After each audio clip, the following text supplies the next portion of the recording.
We're here in Brasilia, which you probably learned about in architecture class, an entirely planned city. Millions of people live here, and it's only 60 years old.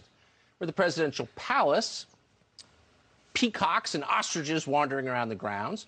The building you see behind us is the place where we interviewed just about an hour ago the President Bolsonaro of Brazil. So one of the things we talked about was the crime rate here. Brazil is famously dangerous in its cities, and until recently it was one of the world's most dangerous places. In 2017, the country recorded its highest homicide rate in history.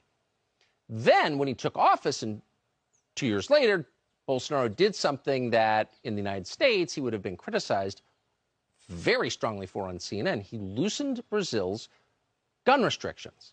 He made it easier for people to keep firearms in their own homes. So what happened? Did people go crazy, more mass shootings? No, the country became a lot safer. Under Bolsonaro's gun policy, homicide rates in Brazil have dropped by 34%. Last year, Brazil's murder rate fell to its lowest level in 14 years. Eduardo Bolsonaro lives here in Brasilia. In fact, he is a member of Congress. He received more votes than any member in the Brazilian Congress. He's also the son of the president, one of his closest advisors. He joins us now. Eduardo, thanks so much for coming on. I should say you're quite an outspoken person here in Brazil and quite a famous person for our American viewers who don't know that. Tell us the effect of the gun policy. Yeah, the gun policy here, the president, he didn't change the law, but he changes the regulations. What made the access easier and cheaper for the Brazilians to buy a gun in Brazil. So what happened is not only that we reduced the number of crimes, it was the biggest drop ever in the history of Brazil in murders rate since 1980, when we started to have this misery.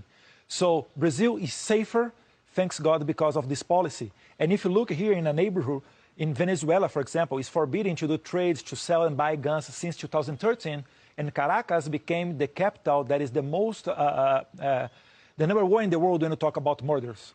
So Brazil is much in a better shape nowadays. So we've seen this in country after country. The left comes to power, they disarm the law-abiding, criminals get to keep their guns, and the murder rate goes up. Is that what the left has in store for Venezuela if they win? Yes, sure, yes. Especially in Brazil here, this very strong gun control law that we have, and I usually say that it's not a gun control, it's a gun restriction. It started in 2003.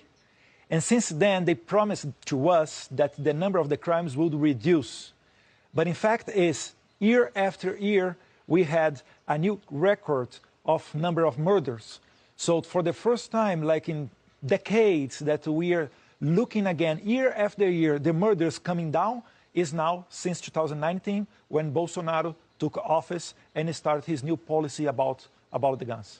If your administration loses this next election, do you believe the new administration will ban civilian gun ownership?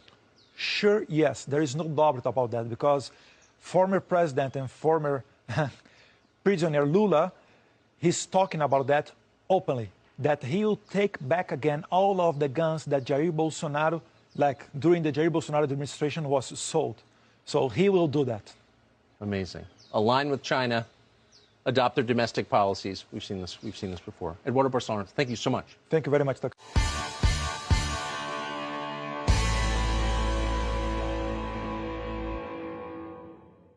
Uai, seu app de vídeos curtos.